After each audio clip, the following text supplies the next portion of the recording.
Hello everyone and welcome back to my YouTube channel. So guys, today in this video I will tell you how to fix iOS 17 screen distance not working on iPhone.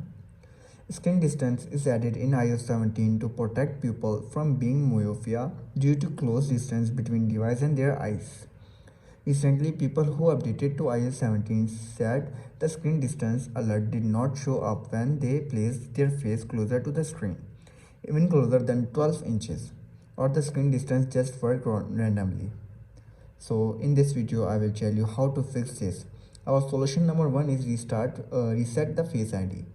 Since the screen distance is only available on the devices with the Face ID and they all work on the true depth camera, it is suggested that you can reset your Face ID to fix this issue.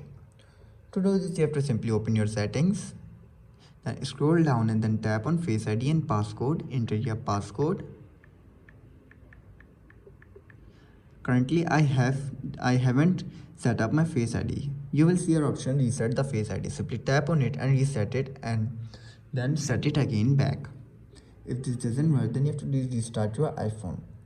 Restarting iPhone is commonly used by users to fix iOS systems bug. So you have to open your settings, tap on your general, scroll down and then tap on shutdown your iPhone and then restart it after 15 to 20 seconds later. If restarting doesn't work, then you have to do is check for iOS update. Ensure that your iPhone is running the latest version of iOS 17. You have to open your software update and check if there is any available update for your iPhone. If there is, then simply update your iPhone to the latest version of iOS 17. So guys, after trying these steps and you're still facing the issue, then you have to do is simply disable and enable screen distance again. By simply disabling and enabling the feature again, the screen distance could get a brief refresh and get the bugs fixed.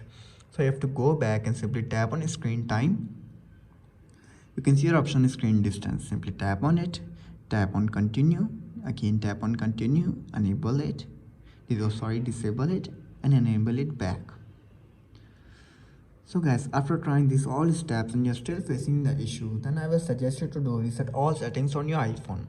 To do this, you have to simply open your general, scroll down and then tap on transfer reset iPhone, tap on reset all settings, enter your passcode and fix your issue. So guys, if this video helps you, then make sure to like and subscribe my YouTube channel for upcoming videos, and thanks for watching.